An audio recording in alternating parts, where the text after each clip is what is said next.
There are still some question marks as far as the severe weather that's going to happen a little bit later on today. There are a lot less question marks when it comes to what is likely going to happen tomorrow in parts of the upper Midwest. We are likely to see a severe weather outbreak. We could have a tornado outbreak, including some long track violent tornadoes. And so, again, this is not terminology that I throw around very loosely. If I say something like that, I definitely mean it. And I know it's a little bit on the early side in the season to see so much action this far up toward the north, but just be prepared. Make sure you know where your safe spot is in your house in case you go under a tornado warning. Make sure you have a way of getting info, the tornado warnings when they come out. So the Fox Weather app is a good way to do that, if you were wondering. Plenty of other ways, too. I just want you to get the warnings. I'm cool with whatever. So here is this big trough in the upper levels of the atmosphere. That's what's going to play into all the severe weather that we have over the next couple of days. Look how far to the west it is. It's got a lot of ground to cover. And so Kendall was just talking about the severe storms that could fire up later on today. Well, this has to move a little bit farther toward the east. It has to swing through, and that's what kicks up all the rise in the air. So that's not going to happen until much later, probably later on in the evening. And then it progresses farther toward the east. And as the upper level trough does that, remember that adds a bunch of lift in the air. At the surface, this area of low pressure is going to be strengthening as it moves into the upper Midwest. Strengthening low is also something that we can associate with pretty strong severe weather, given the right conditions, which we do have. This warm front on the north side of the low, it's going to lift north throughout the day, and that's going to put a lot of the upper Midwest here into what we call the warm sector of the storm. It's the area between the warm front and the cold front. And that's where you have, as the name would suggest, some of the warmest air. You've got a strong flow out of the south, so there's going to be plenty of moisture around.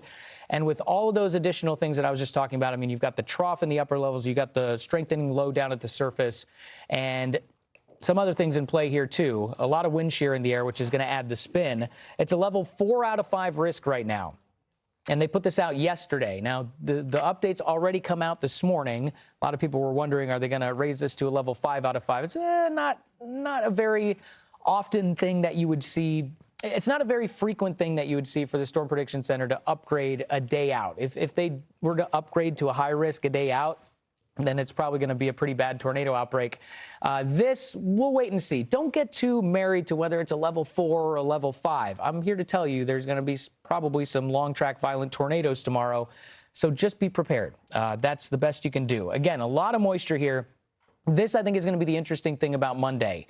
The mid-level jet. That's the other one I was trying to think of. So this jet streak is going to be moving very quickly from southwest to northeast. Now, of course, the wind within the jet is already moving very fast. But if you take this whole thing, the entire jet stream itself, that jet streak as we call it, it's going to be translating very quickly. And the faster these jet streaks translate, sometimes that tends to kick a lot more energy into the atmosphere. So let me just give you an idea of how this is likely to play out. Forecast model is not going to be perfect with the exact timing and placement of this, keep in mind, but you want to just get the general idea here. Here we are at 4 o'clock. Could some of these be the beginnings of those storms? I do think so.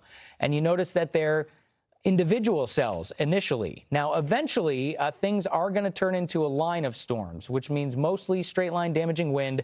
But this is such a strong setup with so much shear in the air that I think even within that line of thunderstorms, we could have some tornadoes, and some of them could be on the strong side. What we're going to have to watch out for is what happens out ahead of the line. Right when these storms start to fire, you've got to watch for the storms that are moving southwest to northeast. You'll get the line itself that will move from west to east like this, but before the line really comes together, most often you'll see some kind of storms out ahead of them. And it's those individual cells that tend to have the highest chance at producing tornadoes. Nick, I think it's going to be a long night tomorrow night. Hopefully it doesn't pan out to be as bad as it looks like it could be, but the ceiling is pretty high on this event.